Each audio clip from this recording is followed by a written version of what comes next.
ሰላም ጤና ይስጥልን እንደምን አላችሁ? በአለም ዙሪያ ያላችሁ የቀነኒን ፍትህ ፈላጊዎች ሁሉ ባላችሁበት ሰላማችሁ ይብዛ እያልኩ እቺን ቪዲዮ ልሰራ የፈለኩበት ምክንያት እንደምታውቁት ሰሞኑን በሚዲያ ላይ እየተንቀሳቀሰ ያለውን ነገር አይታችኋል። ብዙ ኮሜንቶች እየተሰጡበት ነው እና ለምሳሌ አንዱ አለም ከቤተሰብን አማክር ያለው እሷ እያመማት ስለሷ ጉዳይ ከቤተሰብ ጋር ተወያይቻለሁ፣ ስለዚህ መፍትሄ አልሰጡኝም ብሎ ሲናገር ሰምተናል። እኔ ከቤተሰቡ አንዱ አካል እኔ ነኝ፣ ለማ እባላለሁ እና ከኛ ጋራ በሷ ህመም ዙሪያ ምንም አይነት የተማከረው የተወያየነው ጉዳይ የለም። ይሄ እንዲታወቅ ፈልጋለሁ። ሲቀጥል ደግሞ ማለት ነው ያ ብቻ አይደለም፣ እንኳን የሷ ህመም ወይም ደግሞ አሞታል ብሎ ሊያማከረን አይደለም።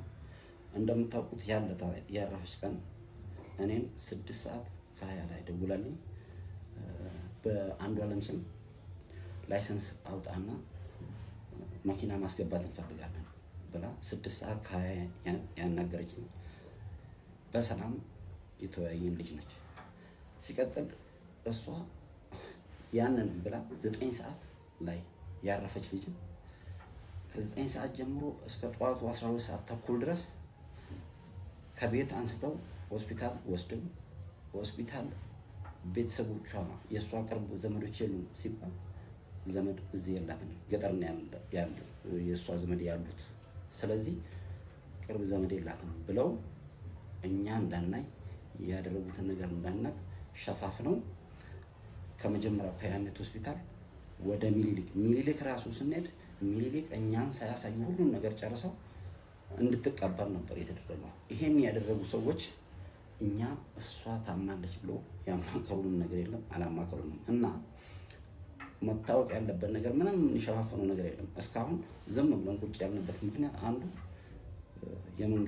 መንግስት በእጁ ይሄን ጉዳይ ይዞ መንግስት እየተከታተለው ስለሆነ መንግስት እጅ ያለው ጉዳይ ነው ብለን ነው። አሁን ግን እነግራቸዋለሁ ያለውን ነገር። እኔ አስከሬኗን ከፍቼ ነው ያየሁት። አስከሬኗ ላይ ምንም አይነት ስብራትም ሆነ ደምም ሆነ የተለያየ ጉዳት አልደረሰም። ከዛም ያክል ፎቅ ላይ የወደቀ ሰው ደግሞ ማለት ነው ይሰባበራል፣ ብዙ ነገር ይደርስበታል። ስለዚህ ማለት ነው አንዱ ቀነኒ እቤት ውስጥ ነው የሞተችው። እቤት ውስጥ ሞታ ነው አቅፈው መሬት ጥለው አወርደው እንደዚህ ሞተች፣ ራሷን ጣለች የሚሉት እንጂ እሷ እንደዚህ አይነት ሀሳብ ላላቸው ሰው እንኳን መድኃኒት ነች ልጅቷ። ስለዚህ የሞተችውን ቤት ነው ከቤት ነው አወጥተው ታች ጥለው ጮኸው እንደገና ማንም እኛ ሳናይ ምንም ነገር የእሷን አሟሟትም ምንም ነገር ሳናቅ እዚህ ከተማ እያለን 9 ሰዓት የሞተች ልጅ በሚዲያ ተለቆ ስለሷ ጉዳይ ሌላ ስንት ሰው አውቁ ከመጀመሪያው ሆስፒታል እስከ ሚኒሊክ ሄዱ። ሚኒሊክ ያለው ፕሮሰስ አልቆ ከዛ በኋላ ነው እኛ ራሱ የደረስነው። በግድ አስከሬኗን አስከፍቼ ያየሁት እኔ ነኝ። ምንም ነገር እላዋ ላይ ጉዳት አልደረሰም፣ በቤት ውስጥ ነው ያረፈችው የሚል ኮንክሉዥን ላይ ነው የደረስነው። ስለዚህ ሲቀጥል ደግሞ ማለት ነው እንደዚህ አይነት የውሸት ፕሮፓጋንዳ እየተነዛ ህዝቡን ወዳልሆነ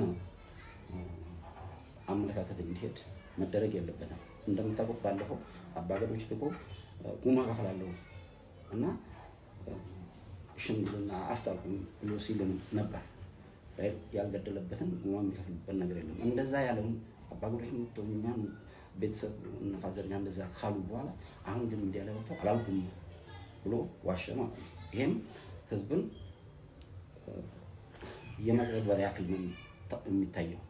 ሁለተኛው ትልቁ ነገር ደግሞ የቀነኒ ትንሹ ወንድም ወይም ደግሞ ሊበን ወጥቶ እሱ በተናገረው ነገር እና ለማም ያውቃል ሊበን ያውቃል ብሎ ባለው ዙሪያ እሱ ትክክለኛውን መልስ ሰጠ።